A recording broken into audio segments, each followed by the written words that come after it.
មើលឃើញថាសហរដ្ឋអាមេរិកអាចនឹងបើកដំណើរការនៅក្នុងពេលខាងមុខនេះអញ្ចឹងគឺជាក្តីរំពឹងមួយដែលបានធ្វើឲ្យមានភាពសុទ្ធិដ្ឋិនិយមសម្រាប់លើដុល្លារដែលធ្វើឲ្យលើដុល្លារមានការកើនឡើងហើយក៏បានធ្វើឲ្យតម្លៃមាសវាមានការធ្លាក់ចុះជំរាបសួរបងប្អូនទាំងអស់គ្នាជួបគ្នាជាថ្មីនៅក្នុងកម្មវិធីវិភាគព័ត៌មានប្រចាំថ្ងៃរបស់ក្រុមហ៊ុន GFG Investment នៅជួបជាមួយនឹងខ្ញុំហ៊ុនណាន់នៅថ្ងៃទី10ដុល្លារ2025នេះខ្ញុំនឹងធ្វើការចែកម្លែកជូននៅព័ត៌មានផ្សេងៗដែលទាក់ទងទៅនឹងបំរែបំរួលទៅលើតម្លៃទីផ្សារជាពិសេសគឺតម្លៃមាសតែម្ដងបាទបងប្អូនក៏จะចាប់អារម្មណ៍ទាក់ទងនឹងតម្លៃហាងឆេមាសកាលពីម្សិលមិញគឺវាមានការប្រែប្រួលយ៉ាងខ្លាំងតែម្ដងនៅក្នុងរយៈពេលចុងក្រោយនេះគឺរហូតដល់ទៅជាង$100ឯណោះនៅក្នុងមួយអោនដែលវាបានធ្លាក់តាំងពីតម្លៃ4057រហូតដល់តម្លៃ$3945នៅក្នុងមួយអោនបើយើងគិតទៅគឺប្រែប្រួលធ្លាក់ចុះរហូតដល់ទៅ$112នៅក្នុងមួយអោនតែបើយើងគិតជាតម្លឹងគឺវាមានការប្រែប្រួលរហូតដល់ទៅ$134នៅក្នុងមួយតម្លឹង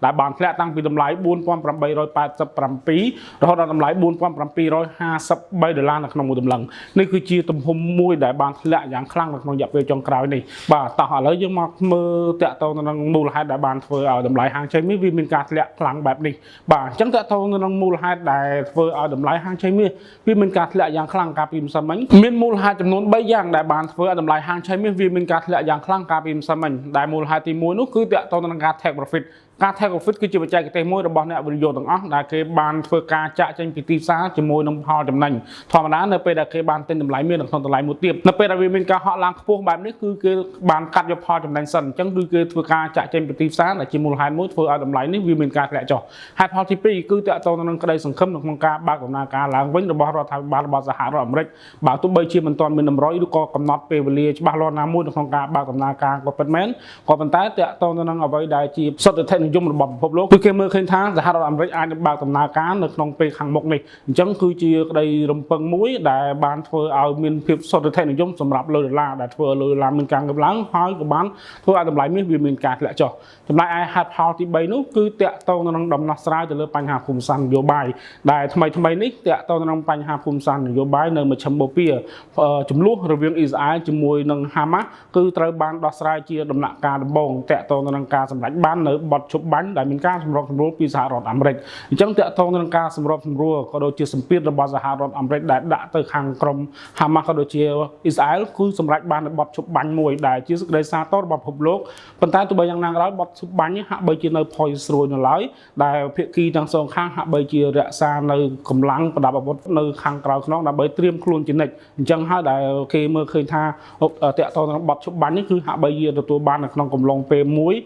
ផុយស្រួយដែលអាចនឹងបង្កឲ្យមានតាក់ទងនឹងចំនួនឡើងវិញនៅពេលណាមួយប៉ុន្តែទោះបីយ៉ាងណាក៏ដោយបងប្អូនទាំងអស់ត្រូវដឹងថាតាក់ទងនឹងតម្លៃមាសនៅតែមានឱកាសខ្ពស់ក៏ដូចជាភាគរយខ្ពស់នៅក្នុងការងើបត្រឡប់ឡើងលើវិញផងដែរដែលទោះបីជាហេតុផលទាំង3ដែលបានធ្វើឲ្យតម្លៃហាងឆេមាសវាមានការធ្លាក់ចុះក៏ពិតមែនក៏ប៉ុន្តែហេតុផលទាំង3នោះក៏អាចជាកើតឡើងបញ្ច្រាស់ត្រឡប់មកវិញផងដែរដែលក្នុងនោះគឺតាក់ទងនឹងទី1ដោយដែលបានជម្រាបជូនការ take profit របស់អ្នកវិនិយោគគឺគេអាចនឹងចាប់ផ្ដើមចូលទីផ្សារឡើងវិញនៅពេលដែលតម្លៃមាសវាមានការធ្លាក់ចុះចំណែកឯទី2គឺតាក់ទងនឹងការបើកដំណើរការឡើងវិញនៃរដ្ឋាភិបាលរបស់សហរដ្ឋអាមេរិកត្បិតតែនៅពេលដែលមានការប្រកាសបើករដ្ឋាភិបាលឡើងវិញនោះគឺជាសេចក្តីសាទរក៏ពិតមែនក៏ប៉ុន្តែវាជាដំណាក់កាលដំបូងដែលគេរីករាយជាមួយនឹងដំណឹងមួយនេះតាក់ទងនឹងមធ្យោបាយនៅក្នុងការអនុម័តទៅលើកញ្ចប់ថវិកាថ្មីថាតើគេអនុម័តទៅតាមមធ្យោបាយណាមិនថាមធ្យោបាយណាមួយនោះទេគឺសិតតែត្រូវបានគេមើលឃើញថាវានឹងមានសម្ពាធទៅដល់ប្រាក់ដុល្លារដែលអាចធ្វើឲ្យលើដុល្លារធ្លាក់ចុះអញ្ចឹងធៀបជាមួយមាសនឹងមានការកើនឡើងហើយមួយវិញផ្សេងទៀតនោះគឺតាក់ទងនឹងអត្រាអ្នកអត់មានការងារធ្វើអាចនឹងមានការកើនឡើងក៏ព្រោះតែ